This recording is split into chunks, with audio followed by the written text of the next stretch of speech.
Exclusivo Noticias Caracol. Por primera vez, después de haber estallado el escándalo de tráfico de procesos en los que se vieron salpicados 3 expresidentes de la Corte Suprema de Justicia, los presidentes de los más altos tribunales pusieron la cara y hablaron sin tapujos de la hora crítica y el profundo desprestigio que vive la justicia colombiana. En diálogo con nuestro director Juan Roberto Vargas, los presidentes de la Corte Suprema, el Consejo de Estado y la Corte Constitucional pidieron castigo ejemplar para quienes cometan delitos y advirtieron que nadie en la rama judicial es intocable. Esto es exclusivo de Noticias Caracol.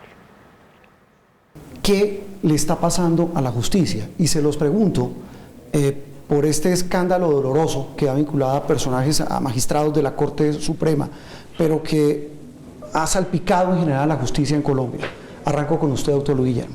Primero, diría que el país y la justicia están consternados ante la sola posibilidad de que fenómenos de corrupción hayan permeado hasta la más alta corte de la jurisdicción ordinaria. Eso sacude, conmueve y nos duele profundamente. Sin embargo, yo diría que es preciso distinguir las coyunturas críticas como esta del panorama general de la justicia. Pues hemos estado asistiendo estos días a varios eventos de corrupción a nivel de tribunales y jueces, y llegar en este momento a la más alta corporación, pues nos produce tristeza y dolor que se hayan dado esos hechos. Sentimos vergüenza que se hayan presentado esos hechos porque tenemos la idea de que los jueces debemos ajustar nuestra conducta a los más altos estándares éticos y morales en el ejercicio de su función. ¿Por qué ha sido tan difícil reformar la justicia en su concepto, su opinión? A ver, no hay una reacción de las Cortes frente a las reformas, sino que esas reformas deben ser debidamente planeadas y pensadas con cabeza fría, no al calor de los acontecimientos y tratando de solucionar problemas a punta de leyes, ¿no? Sí, hay que estructurar bien esos cambios para que el remedio sea efectivo, no crear más problemas cuando se hace una reforma al paso y para salir de una encrucijada. Mire, hemos llegado al punto, en estos días se ha hablado, doctor Ramírez y demás magistrados, de la posibilidad, como dicen, caliente, buscar una solución que incluya, por ejemplo, una constituyente para la justicia. ¿Cómo la ven ustedes? Yo creo que antes de buscar cuál es el mecanismo jurídico, si una reforma constitucional, una asamblea constituyente, etcétera, lo que tenemos es que reflexionar sobre los factores que generan desconfianza del ciudadano en el juez y en general en todas las autoridades públicas. Solamente establecido con claridad ese diagnóstico, creo que el paso siguiente sería determinar cuál sería el mecanismo jurídico para ese tipo de reformas. Ahí tal vez viene un tema, y quisiera que los tres me ayudaran a responderla, y es el tema de esa relación entre justicia y política. En un país donde tenemos las ramas del poder público absolutamente definidas, pero esa relación de escogencia de magistrados, esa relación que para muchos dicen, yo te elijo y tú me juzgas, ¿eso habría que cambiarlo, por ejemplo, doctor Guerrero? Se le confiaron a la Corte una serie de funciones a las Cortes, sí, una serie de funciones electorales, que es la pregunta que usted hacía ahora, sí, y que han sido unas funciones que creo que coincidimos los presidentes de las Cortes en que las Cortes en general no queremos ese tipo de funciones. En principio lo que la Corte ha dicho, mire, esas cosas que son ajenas a la justicia, nosotros no tenemos interés en participar. A veces se le cuestiona a las Cortes, es que las Cortes quieren el poder que eso confiere. De elección, pues, y eso en principio no lo queremos. No lo queremos porque distrae a las Cortes de la función que es propia de jurisdiccional. Si nos las quitan, pues no hay problema, no se acaba la Corte Suprema, ni el Consejo de Estado, ni se van a disminuir por ese hecho. Ustedes dicen, aquí nadie tiene corona, aquí el que la hace la paga. Más o menos uno lo podría traducir lo que los tres dijeron al comienzo. Pero el problema es que quien juzga en este caso a los magistrados, los que están enredados en este escándalo, es esta, con todo respeto, inoperante y a veces para muchos vergonzosa comisión de absoluciones o de acusación de la Cámara. Es decir, cómo buscar una manera de que ese argumento de que los magistrados no son intocables no termine en este círculo vicioso de que llegan a esa comisión y no pasa nada. A ver, yo creo que la comisión de acusaciones el año pasado, en el caso del magistrado Pretel, cumplió la función. Y ahí estuvo la prensa haciendo su función y se cumplió, y el caso está actualmente en la sala de casación penal de la Corte. En este caso, pues está la comisión de acusaciones, y lo que esperamos, y nosotros los miembros de la Corte Suprema de Justicia, es que se hagan lo más rápido posible las investigaciones y que se establezcan los responsables. ¿Usted cree que va a haber ahí resultado rápido? Yo creo que va a funcionar como funcionó el año pasado. No creo que vaya esta vez a no operar. Pero sí, de todas maneras, queda una sensación también sobre este episodio, y es que es muy triste ver que todo se supo ni siquiera por la justicia colombiana, sino por una investigación de la DEA en los Estados Unidos. Es decir, si la DEA no se mete, esto no se sabe. Esa es una cuestión que muestra que la cooperación internacional funciona y que los mecanismos internos se activan a raíz de esa cooperación internacional. El problema de la corrupción, y no me refiero al caso concreto, es un problema que trasciende las fronteras, y la cooperación internacional creo que es un gran instrumento para la lucha contra ese tipo de problemas. Lo importante es que funcionen los mecanismos internos, como vemos que están funcionando y esperamos que funcionen. ¿Es mejor que a estos señores los juzguen aquí o los extraditen? Bueno, no, apenas se trata de una investigación que está iniciando. De que es mejor que los extraditen. Yo creo que la justicia aquí en Colombia funciona. Y si el delito está vinculado aquí en Colombia, pues debe ser las autoridades colombianas las que lo juzguen. No veo la necesidad o que sea mejor la justicia extranjera, ¿no? ¿Quién debería juzgar a los magistrados de las altas cortes, doctor Ramírez?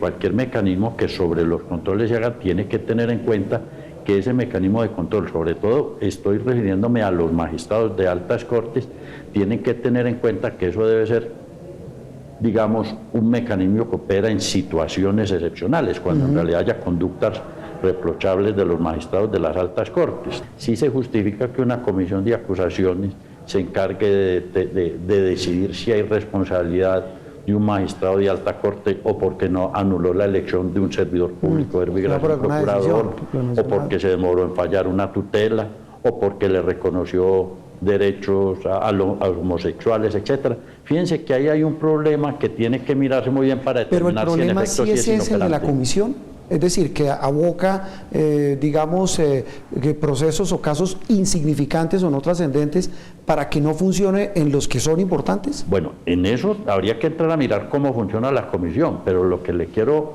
mostrar a ustedes es que casos de trascendencia en relación con conductas de magistrados de altas cortes solamente se han presentado los de este año y los del magistrado Pretel, y en ese no podemos decir, que la comisión fue inoperante. ¿Usted es partidario de que hay otro mecanismo?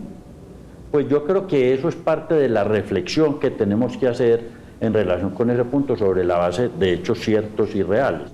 Lo que queremos es que haya magistrados de las Cortes que no requieran ser investigados ni sancionados por una comisión de acusaciones, y que solamente, ese es el ideal, y ese es el punto, que solamente cuando ocurre una coyuntura grave que así lo amerite, entonces sí se active la comisión de acusaciones y lo haga con la capacidad para producir un resultado en corto tiempo, y para que si hay lugar a una investigación penal, ella se adelante y se impongan las sanciones y las más drásticas que para imponer si se establece que ha habido esa irregularidad.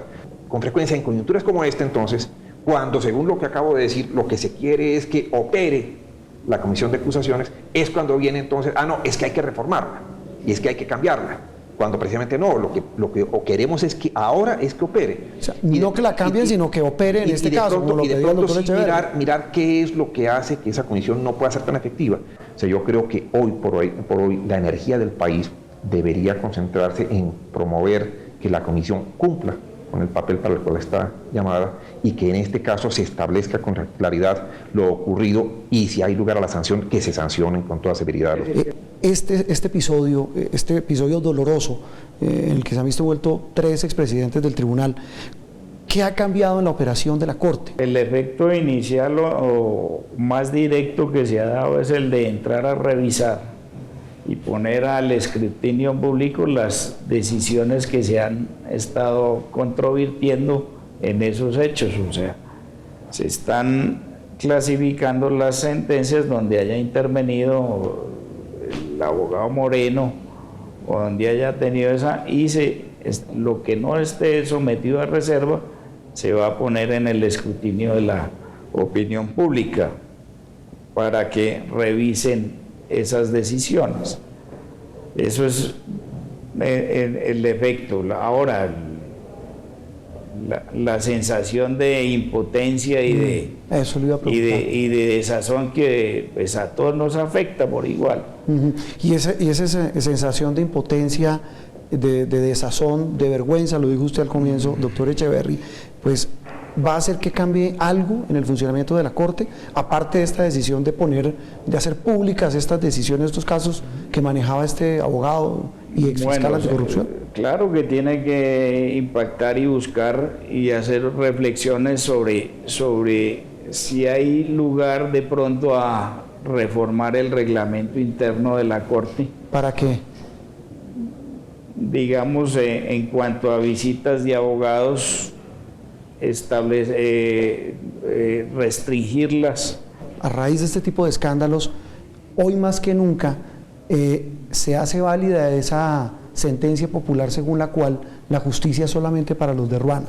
¿Cómo hacemos para devolverle la credibilidad a la justicia colombiana, doctor Ramírez? Me parece a mí que la percepción que existe sobre la justicia, sin dejar de reconocer que puede haber problemas, situaciones críticas, etcétera, parte de una percepción equivocada del trabajo que hacemos los jueces. Y cuando hablo de los jueces no solamente hablo de los magistrados de las altas cortes, sino de aquel juez que tiene que estar en zonas de conflicto administrando justicia, arriesgando su vida, de aquellos otros jueces que tienen que emitir sentencias en casos del conflicto armado, reparando víctimas, en el caso de los jueces que en esos pueblos son el único mecanismo para el ciudadano para que le reconozcan su derecho a la vida, su derecho a la salud por vía de la tutela, etc. Detrás de todos los juzgados, de todo el aparato judicial, hay cantidad de jueces que cumplen cabalmente con su función y sin recursos.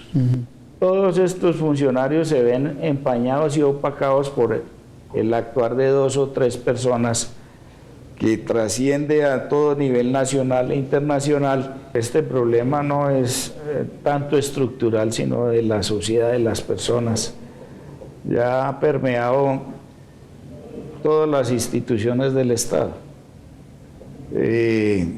Hoy en día hay una percepción de mayor corrupción, pero el hecho es que se está investigando y se está sancionando.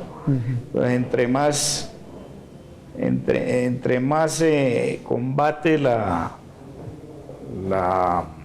corrupción, más va a ser la sensación de impotencia que hay del ciudadano frente a ella. Que no sea el dinero el símbolo del éxito en esta sociedad, sino que hay otros valores que son importantes. Pues, señores presidentes del Consejo de Estado, Corte Suprema y Corte Constitucional, muchas gracias por haber atendido esta invitación de Noticias Caracol. Muy amables. Gracias. Muchas gracias. Muy amables.